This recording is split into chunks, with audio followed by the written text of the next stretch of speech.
Hello, everyone. Super welcome. My name is Ala. I'm based in the Netherlands. I've been with Slack Community almost 2 years.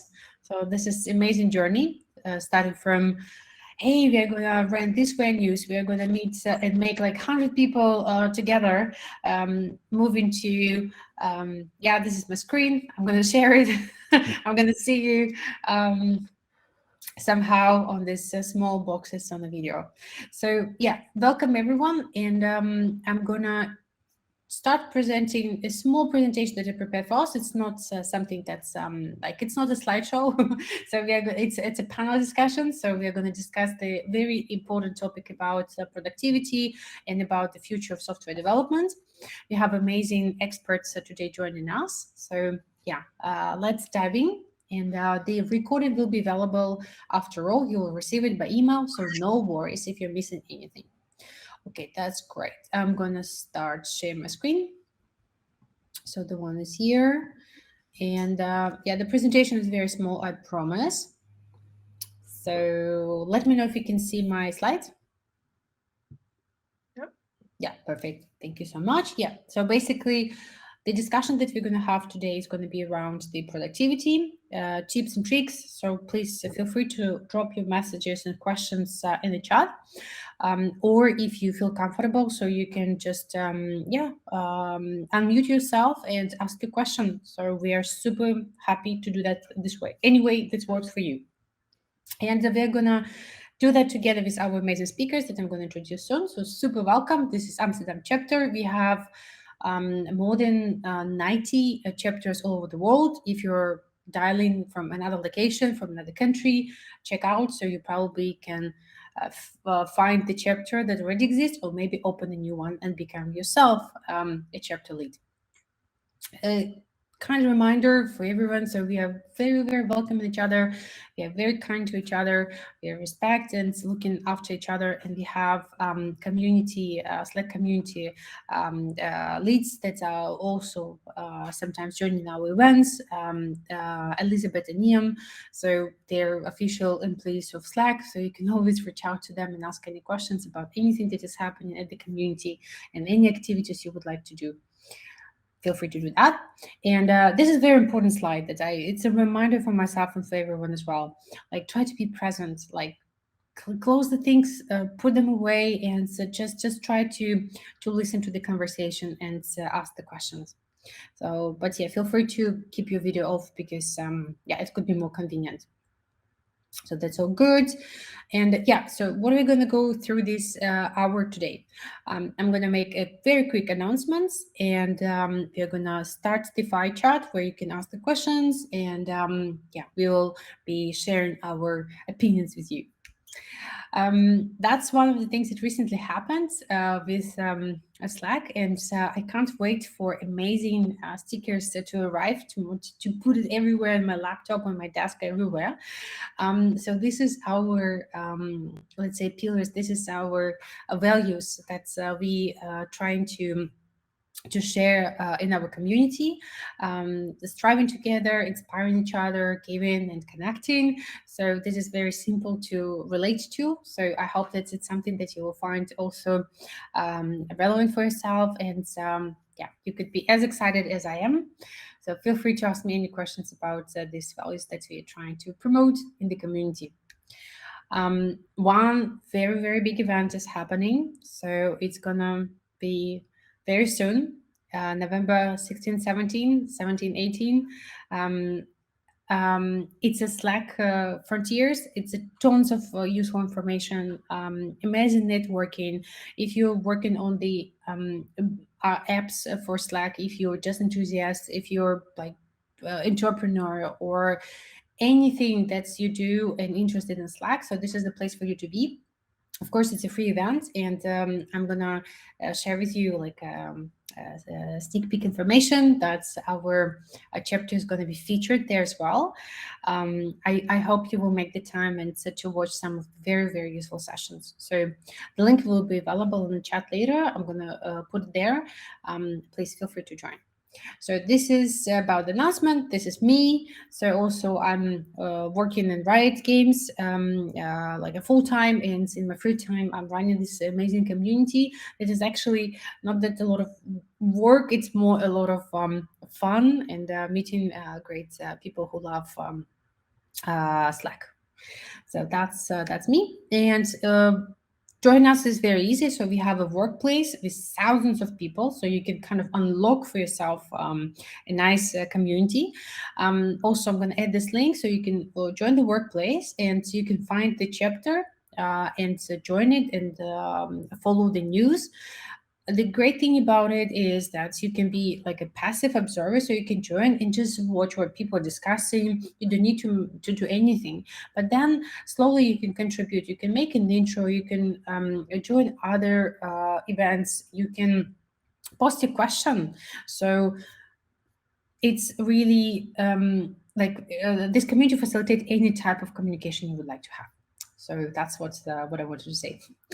And yeah, so I'm very excited to introduce you to today's experts that are going to answer your questions, and they're going to talk about this productivity in the future. Bassem, who works as a senior solution architect at GitHub in Amsterdam. So we have Susan, working as engineer manager at Miro, also Amsterdam, and Lou. Lou, that was actually a little bit of challenge for me to pick up the title, so I chose transformation lead and aid data because this is what you work with. It's Philips, also Amsterdam.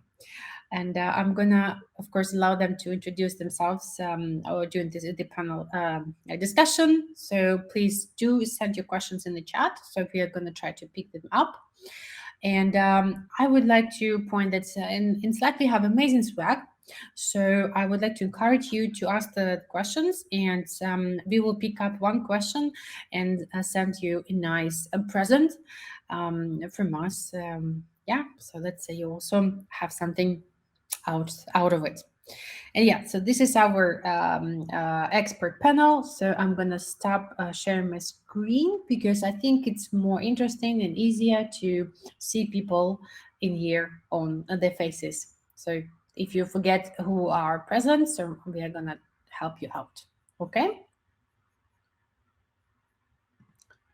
Gonna stop sharing.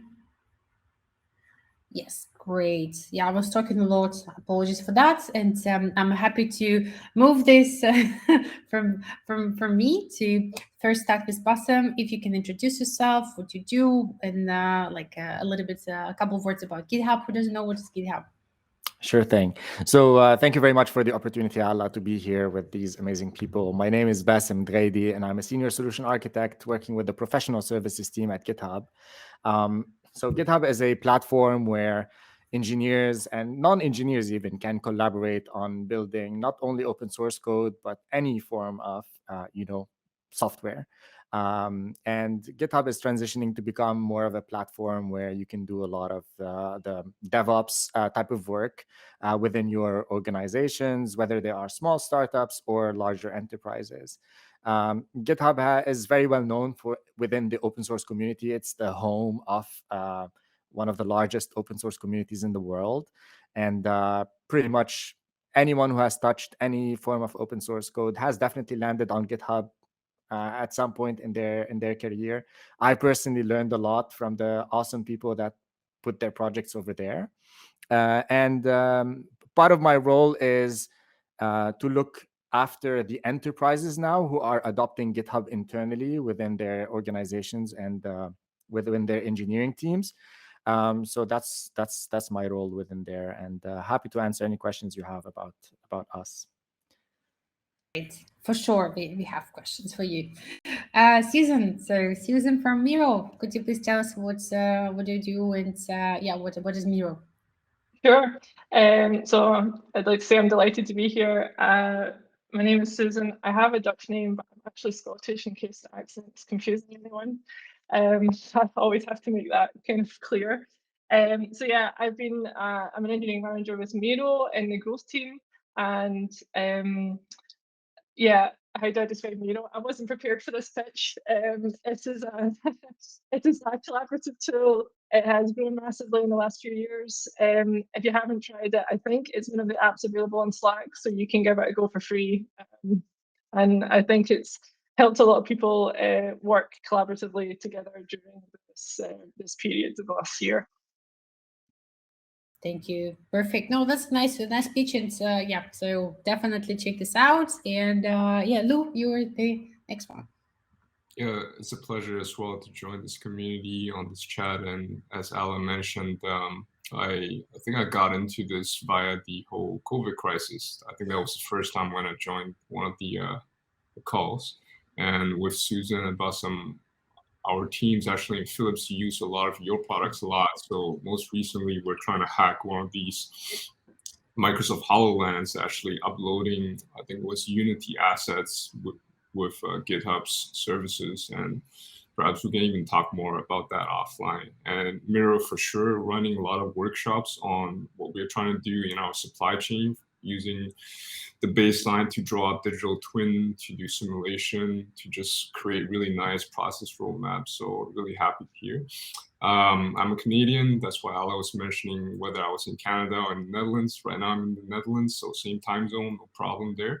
And I've been with Philips for the last 4 years, working on various, I would say, supply chain transformation projects. And out of that, there's a subcategory where we actually look at data analytics, and I'm now very involved in that segment. So really looking forward to also learn from the group over here as well. And some of the interesting projects or proof of concept we've been doing, we try to also follow more of the agile manifesto rather than the waterfall style projects. And we meet challenges, but we try to also go above and beyond them as well. So looking forward to the discussion going forward. Thank you so much. Thank you. Amazing. I mean, Philips produces a lot of, I think right now, researches that you can also read and find some interesting, yeah, reports. So yeah, that's super interesting. Okay, cool. Then, yeah, I don't see any questions in the chat yet. So, but I do have questions from the community. So I'm gonna start with them right now. But don't forget, everyone, that it's gonna be a nice swag as a present for you if you ask a good question. Okay, so to the first question, because it's about the future of work and productivity. So one of the questions I've got is about their opinion on the remote work.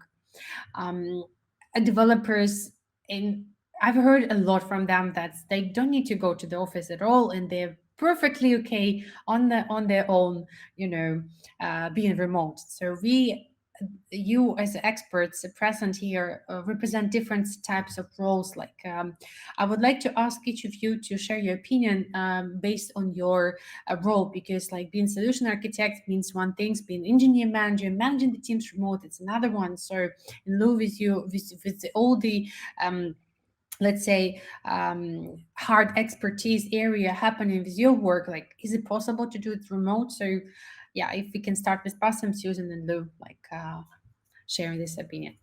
Sure. So GitHub is a remote first organization, and the fun part about it is that I joined GitHub almost 18 months ago. So I'm a COVID recruit. I joined during the pandemic, and I got onboarded virtually, and I got promoted within GitHub within these 18 months, also fully virtually. And only like 2 months ago, I met my first colleague at GitHub, like in person. So this is sort of an attestation that remote work can work, and it does work, and it doesn't really break down all of the different benefits of being, in person in the office. I want to say that I'm personally an introvert, so even though I can, be very social and whatnot, like being with people drains me. So I very much prefer working remotely. However, I still believe that when I went to the office, there were a lot of different situations where we crossed ideas, we crossed, thoughts. We just had a random conversation about something that drove me to come up with an interesting solution to a problem, or just explore a new thing that I just miss out when I'm working remotely, right? This bond that you create with the team and the people just cannot happen virtually. There's like sort of a barrier that is always there that we cannot really break, even if we try to force it sometimes by me calling my colleagues and having a coffee break with them over a Zoom call, or maybe having a small one-on-one at a periodic pace. It doesn't have the same vibe as being in person with them.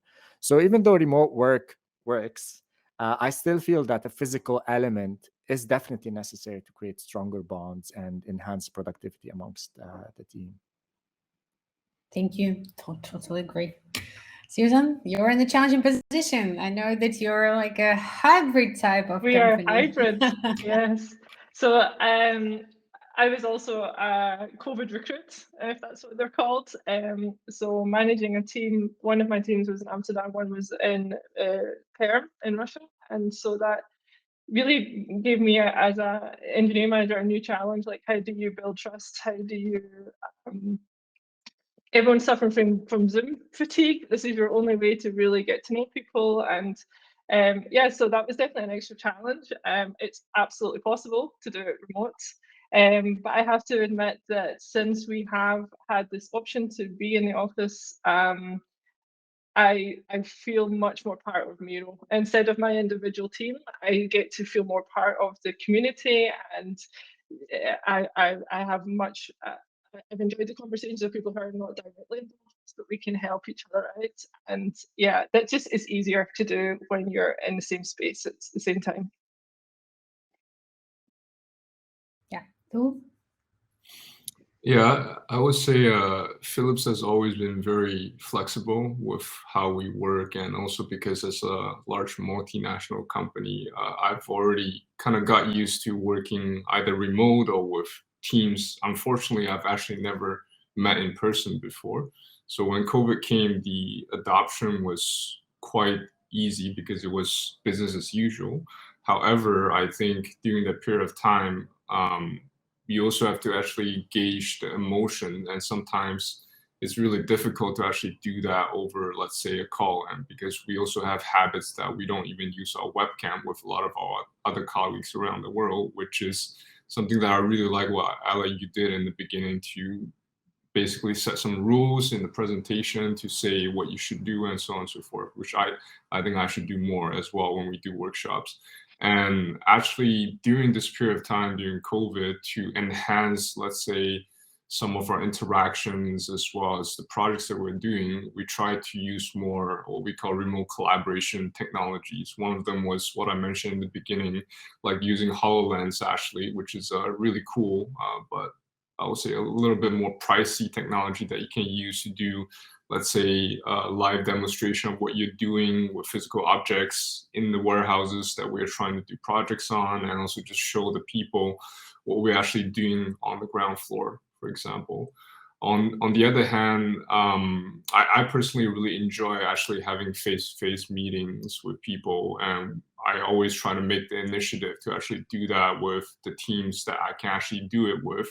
Of course, with COVID restrictions and all, there are certain boundaries that you have to also abide by, and laws and so on and so forth. But I usually try to take the initiative with the teams, and because that's also with my personal value as well. Thank you so much. Yeah, I think to wrap it up this question, we do enjoy remote, right? But sometimes we do want to meet each other and to have some kind of us time so that we can share the the stories, since because I do believe like having these meaningful conversations is hard, because most of the time we call each other just because of work related. And I caught myself that when I'm planning some kind of let's hang out meeting, I still like slippery slip through the work questions and asking like, hey, have you seen my email? These kind of things. What we try to do I mean, in the gaming companies, it's quite easy. Like we do have a booked time in our agenda for playing. So we book 3 hours to play with each other. So we play our games, we play other games. We have like as it's part of the social benefits, like you have a budget so that you can buy games and play together. So I find it super cool. Yes, we do. But it's so yeah, we do. But I try to do that with other people as well that I'm engaged. Like, hey, let's book some time and play games, and I try not to talk about work. It's like with your friends, you go for dinner, you put your phones away. So maybe we can create some kind of things like that for remote work. I agree. And yeah, like going to come back to a little bit of the productivity. So companies trying different ways how to help in place to get productive. On Slack, we have a lot of applications that you can install and try to, I don't know, block your agenda, reduce notifications. Like I personally, like as a recruiter, I have everywhere accounts, and sometimes with all these notifications and things that come in my way, like meetings, etc. So I feel really overwhelmed, and I don't have a very good advice how to handle it. So I want to ask you guys, how do you do that? How do you handle the amount of work, meetings, notifications going your way? So what do you use to do that? Maybe go in the same direction, like as we usually do. Yeah, I can start, sure. So for me, I am.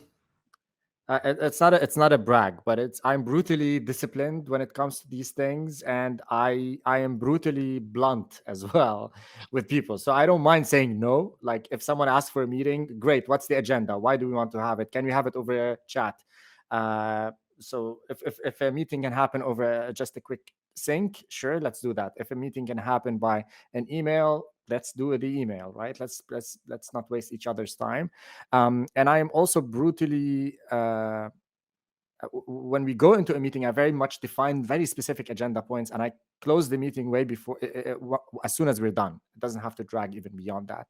When it comes to notifications, we use Slack at GitHub for sure, and I'm bombarded with things during the day, but I also disable notifications on my end, and I only attend to them during specific chunks of time that I allocate in my calendar just to look at emails, notifications, and things like that. And what helps in this is that we have a culture of async culture. So the expectation from everyone is that people are not going to respond immediately to your message just because you sent it and it's convenient for you. They will respond when it's convenient for them. So this has already set the expectation for everyone that this hot, urgent stuff is never. Manage your expectation of the clients, of everyone you're dealing with, that this will take a little bit of time, and then that's how we do it. It works because also the culture is like that. And I think if the culture is not like that, I would personally fail at being able to be structured in my day, to be honest. Thank you. To deliver everything. But developers, I'm sorry to jump into it, but developers do have a lot of meetings. That's one of the questions from a developer from the community. So, I mean, I need to code. It's a very different job, and I need to be in the meetings. Like, how do I do that? Yeah, so we've established this no meeting Wednesday, which we're trying. I kind of say that it ends up with me having no lunch on Thursday and Friday, which I end up with all the meetings kind of pushed away. But I think in principle it's really good that you know you have this time, and it's across the board that everyone kind of observes this. I also think you should treat Slack and others as async tools. Like you say, you don't need to respond. If you can set an expectation, like I'll look at this later. I think my favorite feature is setting a reminder for myself. So I end up with my to-do list just because I've set reminders of all the things I need to follow up on. And that's how I work. So then I get the time, I go through that. And I don't put pressure on myself to try and do too many things at once. Another thing I've discovered about disruptions and things, this is a recent development for me, and I don't really do this, but if I listen to music that doesn't have lyrics, I really start to focus. And this is completely news to me. This is like in the last year I've discovered this, but it really works for me. And so I make sure I have the environment set up to do focused work. Playlist as well. I'm sorry, Susan. I think your headset's a little bit disappearing. So it's Okay. I hear you well, but sometimes not. So yeah, just to give you the heads up, okay? Okay. Okay, thank you. Okay, so Lou, any tips, tricks? Yeah, I would say one of the really nice thing is I use Android One Plus, and I think all the mobile phones also have this option where you can just turn it on to this. I think it's called Do Not Disturb mode or Zen mode, where you need focus. And just like Susan said, I also focus better. I block off time as well to do, whether it's creativity stuff or project management things with music, specific playlists as well. I can share it afterwards. And really with the team, that's a whole different beast, because I can tell you Philips is a very, very complicated company. It took me a couple of years actually to figure out the network as well as who to actually talk to really actually take the time to run kind of like the governance, and actually mapping those out in the very beginning of your projects, especially even with developers. I feel that is quite important before you even jump into starting a project and whatnot. One of the things I encountered recently is actually we're trying to automate a lot of these workflows from one of our downstream market side in North America, and we need to actually use internal, let's say, service called Global Business Services Solution, GBS, that actually appears a lot in different companies. They have their own team that can actually help create robotic process automation on a lot of the things that we do manually, but they have a different, let's say, workflow. They have a different way of doing things, way of working. So getting in sync with that team first, with the people in the marketing side, will actually help a lot in the very beginning of the project. That's one of the lessons learned I can give actually in this kind of scenario. So the very important point, thank you so much, is that also company needs to contribute to it. So right, so there should be tools, there should be I don't know, like talks around it, and otherwise it's not your fight to fight alone, right, on this one. So this is amazing. Thank you so much. And I still don't see any questions from the chat. So is there any questions, guys? Because before I'm moving to another one. Not yet. So yeah, I'm really hoping I have, maybe you should show the swag, so maybe that's gonna help. The question that's the next one, this is actually also logically lies into our conversation, is about automation. So lots of people believe that automation is something that is going to make your life more productive, but I have a question from the audience, what can I automate, what do you guys automate in your work? All right, reducing the number of meetings is one thing, but you still have a lot of it's not an automation, actually reducing the meetings. So what are the tools or techniques or anything? So what do you exactly automate in your job?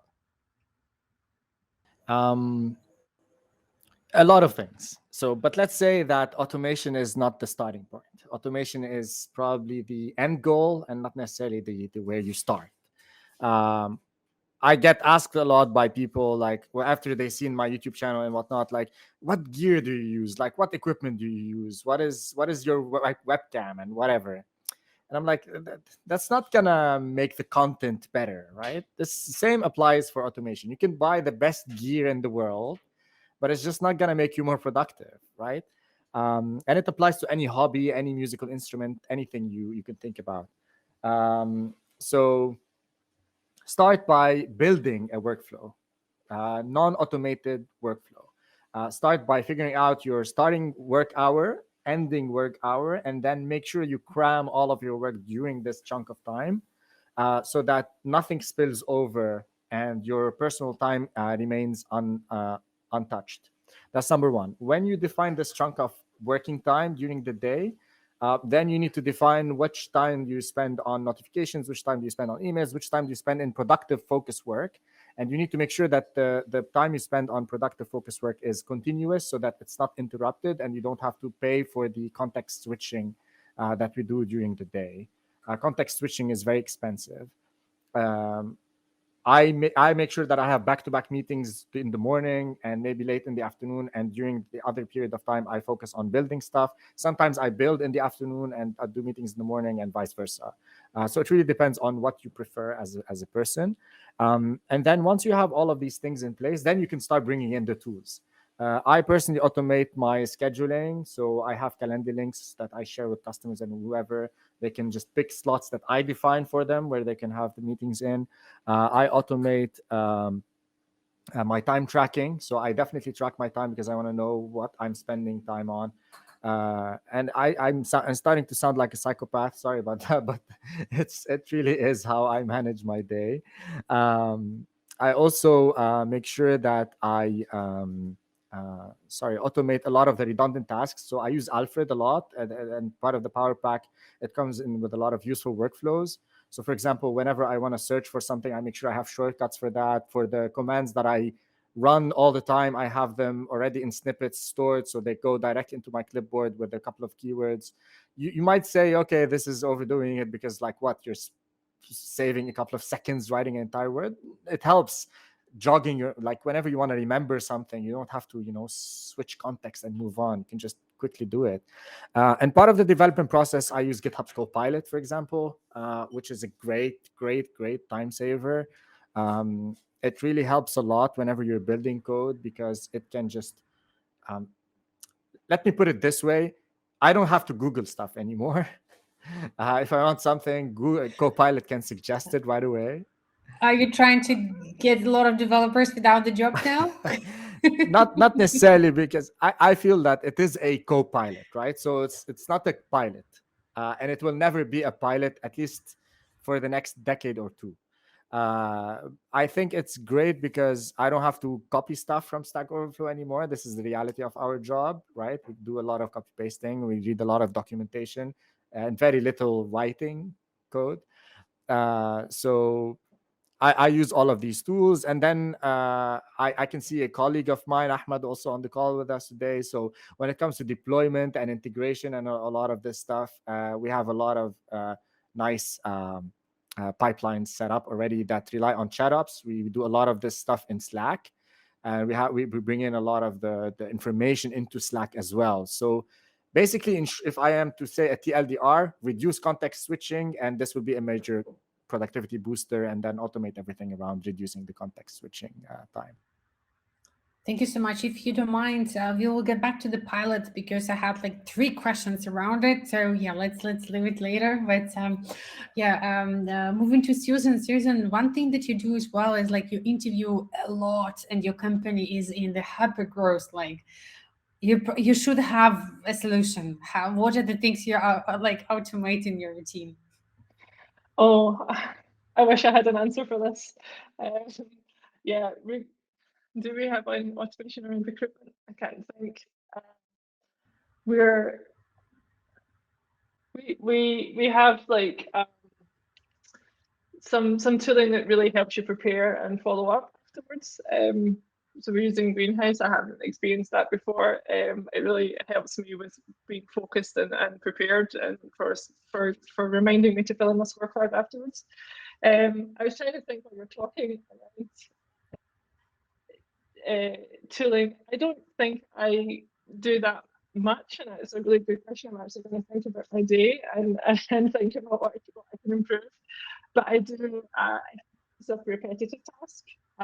Then I will work on making sure that this is a one-off. So we're collecting like surveys from the teams on how they're feeling, kind of like a health check in terms of a survey, and we want to make that visible per team, and that takes a lot of work in Excel, and I'm like, no, I'm not doing this every month, so I'm going to automate it and make a dashboard and things like that. But for development teams, if I can maybe frame the question into that, I would say that you really look at your, it's really important to look at the whole process from the initial story to production, and see where the waste is and see where the time is being spent, make it visible, and then work on it. And that's definitely what we're doing. And we could see, for instance, that the time to review is taking a long time, the build is taking a long time. We know what steps to take to make that. And at our scale, if you improve that, you improve that for so many engineers, that it's absolutely worth the investment. Thank you. All valuable things. Yeah. So, well, your organization is probably one of the biggest one that's presented today in the call. Like, how many people work in Philips actually? Sorry, do you hear me? Sorry, I actually lost the connection for a bit. Oh yeah, because you were smiling, and I was like, not sure if my question is stupid. No, I was saying, no, joking. I was saying that your company is very, very big, so probably one of the biggest one, right? So I wanted to know, like, how do you guys like automate the things? How do you keep staying productive? Yeah, that's actually a very good question, and I really like how Bassem actually basically got to the point, right? Automation, first of all, is not the solution to everything, because first you have to define a problem and a process, what the current state is, and you should actually map it out with the team. And unfortunately, sometimes with Philips, because we do so many transformations throughout the years, actually even with the years that I've been with the company, a lot of times there are too many moving parts. And what I tend to do also with my team is that I take a step back and just look at what we can actually contribute to the change and what we cannot contribute or control in the change, and then figuring out what is repetitive, what is actually something that you keep doing over and over again with a huge volume that you can automate going forward. So actually in Philips, I can only speak about, let's say, the operational side, the supply chain manufacturing side, where it changed so much since when I first joined the company 4 years ago, that we're still trying to find the sweet spot on what exactly we can automate and do better. And we've been trying out a lot of these innovation ideas and so on and so forth to do it. One of them was what I mentioned about just trying to in-source or take some of the external, let's say, solution like UiPath to do RPA actually on some of our business processes that's related to our value chain. And some of the other in-house things that we're trying to do is, can we leverage actually some of the more simple data science tactics to actually do forecasting and so on and so forth on planning side in the supply chain. But to sum it up, actually automation, once again, it's thrown out a lot by corporation as a buzzword. When you actually get into the details of it, some of it just doesn't really need automation. You just have to eliminate the waste in a, let's say, lean fashion, if you will, from a Kaizen event and so on and so forth. And that's what we're doing. Thank you so much. Very, very valuable points. Automation is exactly like one of the popular words. If you go to Google Trends, it will be automation. The second one will be data. So I wanted to highlight the question about the data from the community. There's so many data roles, like data analysts, data engineers, and data scientists. So in terms of the software development future, I do believe there's some kind of part is left for data. So I wanted to ask you, like, how do you think the software development should and could benefit from learning data as a discipline? Yeah, probably. Shall I start? Yes. All right, perfect. So data is, let's put it this way. Machine learning in general, and what we talk about in terms of what we call artificial intelligence, is not artificial intelligence. It's more like machine learning and advanced statistics, has definitely benefited and was able to become very popular due to the amount of data that we have, but also the computational power that is cheaper now and more accessible. There are a lot of extremely good use cases for machine learning algorithms that are definitely creeping into our day-to-day life. And I believe that, to summarize, any machine learning application that comes in and acts as a helper to humans in general, where the final decision maker is a human being, that is a good application that we need to leverage. It's becoming a part of our lives. As developers, Copilot is a great example of that. It's not a replacement tool, and it's not a self-driving tool. It's just a supplementary tool that can make us a little bit more productive. It can lead us to bad decisions if we are not conscious and aware of how we are using it, right? So that's how we should think about machine learning applications, as tools that enable us to do more, as opposed to them replacing whatever X, fill in the blanks. Data is definitely more prominent now. Labeled data is even more prominent and widely available. Now you can download the data set pretty much about anything. And you can run your own. We have democratized machine learning to a point where anyone can just run it on their own machine now, right? And anyone can build up their model if they have the basic understanding. And I'm really curious about how this field is going to develop, because now we are seeing more like machine learning engineers. We are seeing CI/CD creep into the pipelines of machine learning, which is amazing to see, right? So they're borrowing ideas from the more traditional application development area. I think this is where we're heading. We're going to have much more helper tools available for us that are very much accurate and very, very performant. Thank you. Yeah, I was maybe going to answer in a slightly different way. So in terms of data as a tool set that the developer should have in the future, I think that's absolutely true. I think you cannot be an engineer now and not, you should be exposed to working with a cloud. And I think that this is going to just be one of those things. I actually hope that it's made much simpler to use, because I think we ask a lot from engineers. And so I think this should be something that's you don't need to be a data scientist and understand the models deeply to take advantage of these things. And I think there's quite common use cases for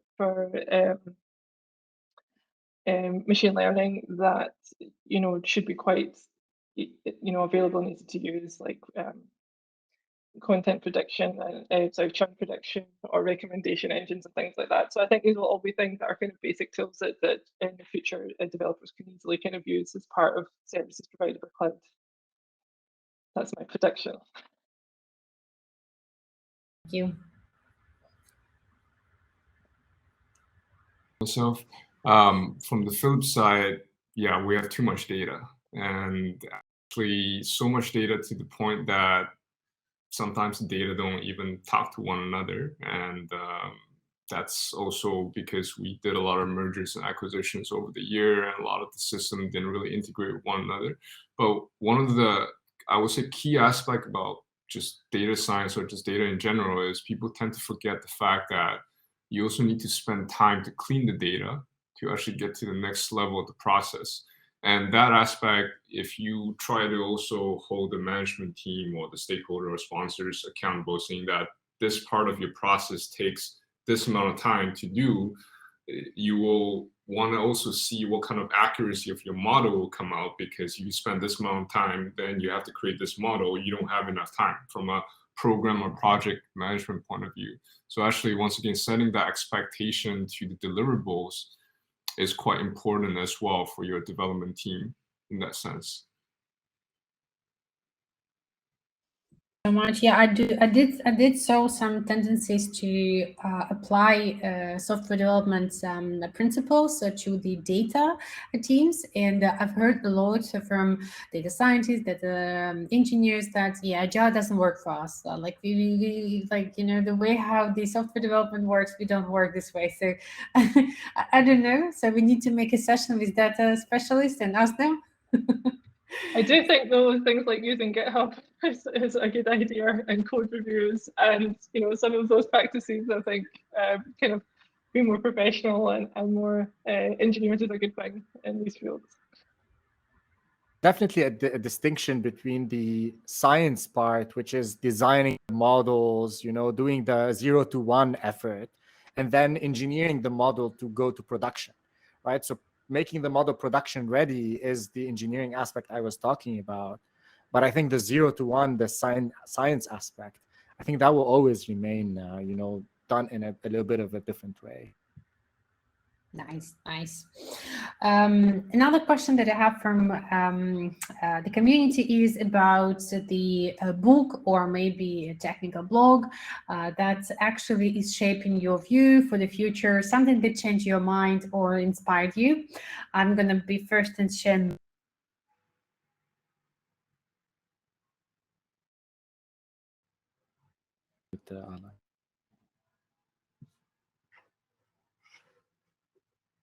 You're muted, Ella. Sorry. Oh my God, I gave such a long pitch about it. Okay. Yeah, thank you so much. Okay, so I was making jokes about other people like not unmuting themselves. So it's based off karma. I was saying that there is another question from the audience. It's about the book or the blog that shaped you or inspired you or changed the way you look into the future of software development right now. And I'm going to be the first one to share. So the book that's actually changed my perspective. It's Being Human: The Age of Artificial Intelligence. Please, feel free to share your books or blogs that's actually can help someone. It's also reminded me, Josh Polsky. I'm a huge fan. Like I read all his blog posts and I really recommend it. So Bassem also sharing scale universal growth. I think this is I like to go back to the fundamentals when I want to explore the future. So as opposed to seeing someone's perspective, I like to have my own or derive my own perspective.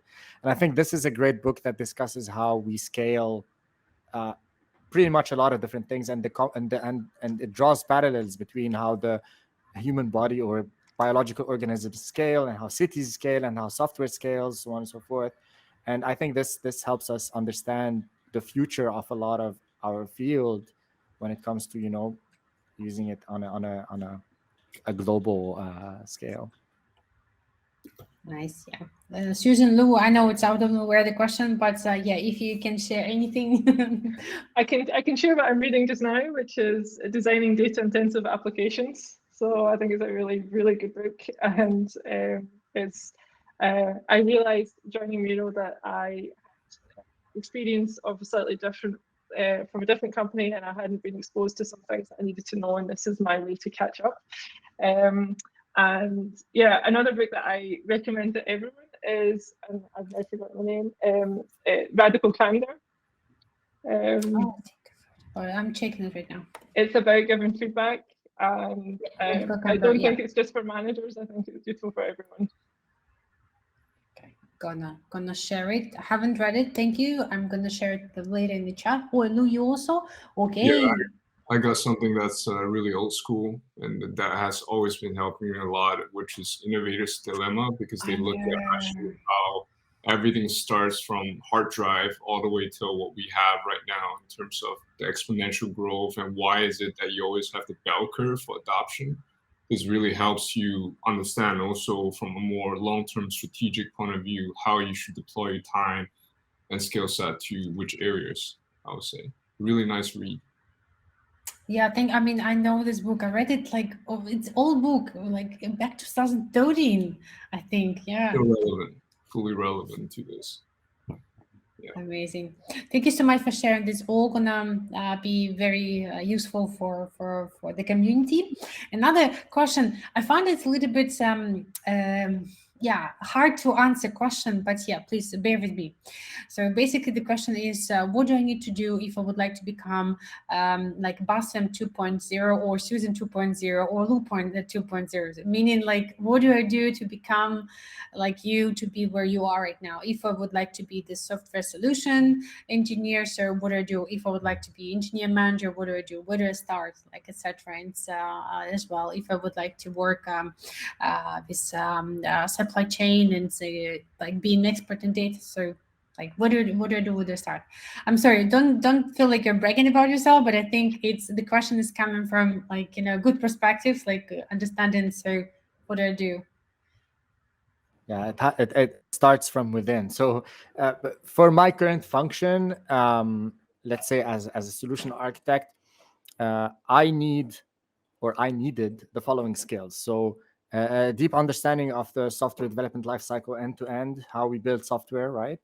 And then how to scale up this cycle to big organizations. You need a lot of soft skills to be able to deal with a lot of customer-facing work and being able to deal with engineers as much as decision makers and executives alike. And these require two different skills and communication skills and an understanding of them. I want to say that for my function, deep technical know-how is important, but it's not the end of the game. And there are a lot of different skills that are required beyond just technical knowledge. So while engineers in general focus a lot on the techie stuff and building depth, I think also building breadth of knowledge and awareness of different tools, trends, what's happening right now, and having opinions about them, even though there might not be critical opinions, is necessary, and staying up to date on the trends. What helped me get to this state is having a lot of side projects. So I cannot emphasize how important it is to always have side projects. Sometimes this will creep into your personal life, in the sense that achieving a nice work-life balance is not going to be always possible. So this is an investment that unfortunately we have to make in this industry. It's changing so fast.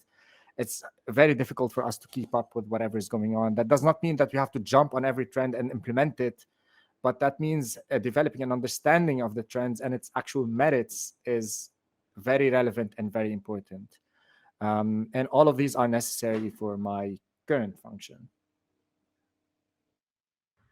Thank you so much. Yeah, balance, never heard about it. Yeah, so yeah, never been there. So thank you so much. Yeah. Susan, so what do we do to become an engineer manager? Well, I think I've taken a slightly untraditional route. So I would say I've been a developer, I've been a QA, I was in a mobile team, I've covered product roles. I have a lot of curiosity. I try to understand everything, how it all works. And I think that's how you find out what you want to do. So take opportunities that arise. And yeah, I think how I managed to kind of increase in seniority was by looking for areas which need improvements and trying to make impact outside my team and outside of my small organization. And I think that's kind of how you do it. If you can kind of see a solution somewhere and apply it to a greater in a greater scale, then that's how you kind of show your leadership skills. So I'm not sure if there's a very clear answer, but that's how I've done it. Yeah, everyone has a different path, right? So, but it's also very like interesting and curious, like where like people start. And as you say, you started as engineer in QA, and I think being an engineer manager, have a technical background is very crucial. Yeah. Yeah. Yeah, from my end, I would say I'll also take a couple of steps back, right? Because first of all, you also have to look at your own core value in your life, where you see yourself want to be going forward, right? It's not just copying us, or especially copying me, because I started actually working in factories and in operation, and I tried to combine that passion with working with people to innovation. So that's actually where everything actually collides. And then I try to look for those projects that I can actually do that. And one of the big factors that I got into this role is I volunteered actually in the past to just do this as a side project, like what Bassem mentioned. And that actually got me into where I am right now, to be basically looking at supply chain innovation and looking at these kind of analytics projects within the bigger program that we have in Philips. Yeah, I mean, running this amazing communities also get me here in this place on being with you and having so many resources and opportunity to ask questions, etc. So, yeah, but thank you so much. And yeah, almost on time. So that's good. I'm gonna give a last chance to the audience to ask any questions if they have. And I hope you all enjoyed this session. I'm gonna make sure to finish the recording, and I sent a couple of links to join this Frontiers event that is gonna happen very soon, and how to join the workplace. Again, like it's for any way of communication you used to or you like to. Yeah, like any questions from the audience? Just checking. And in the meantime, yeah, do you have any questions to each other? Because like I know that's like it's the beauty of the community. Like very random people didn't know each other, like hopping in one call, and now guys, you're in a way connected. So you know existence of each other on this Amsterdam scene. So like, do you have any questions to each other? Maybe something that I can talk to you offline. Bassem, is that I don't really know how to turn on, excuse me, the notification on my GitHub. been trying that for a very long time, and Yeah. But tell us Sure, how to do that. Well, you can do it from your profile. You can turn off web and email notifications, but they become very noisy. So the first thing we do when we join GitHub as employees is in the onboarding. The first thing you have to do is to turn off your email and notifications, because you're gonna be flooded with all of these from the organization when you join it. You get automatically subscribed to a lot of things. So yeah. It's possible. Ahmed is saying it's a fire hose. Indeed, it is. Can I ask a question maybe about Copilot? Like, what do you think's next after that? Like, so the code completion, like, what's the next kind of iteration? Did you hear me? Sorry. So no, was it for me, the question? Yeah, I was just Oh, wondering about Copilot. Like, I'm really curious about it, and what do you think's next, like, for kind of automating in this area? So if I got your question correctly, what's next for Copilot, right? Yeah. Yeah. So the idea is that it's gonna more languages are going to be adopted, right? So they're going to be supported. Actually, more IDEs are going to be supported so that Copilot can work on multiple ones. Right now, I think JetBrains is supported, Vim, NeoVim is supported, as well as Visual Studio Code. And I think the next step is just to keep on increasing the accuracy of Copilot and making sure that it adds value. And one of the main blockers of Copilot right now is its ability to understand the context of the project. So right now, it's limited to like a number of lines above your current location in the file, right? So we want to optimize it to be able to read more and be more aware of like the context of the entire solution or application you're building, as opposed to the localized context that you have within the file, right? And I think this will allow it to be more powerful in its suggestions and give more context-aware suggestions, as opposed to just small fragments of code, right? And I think this is where we're heading with it. Really cool. I need to give it a try. I want to ask you a question. Yeah, sure. You can sign up right now. I think they opened it up for I think 80% of people who subscribed for it, and I think they will be opening it up for more as we go. I want to ask you, Susan, what is the current or most pressing engineering challenge that you are working with your team on, given the hyper growth that Miro is going through?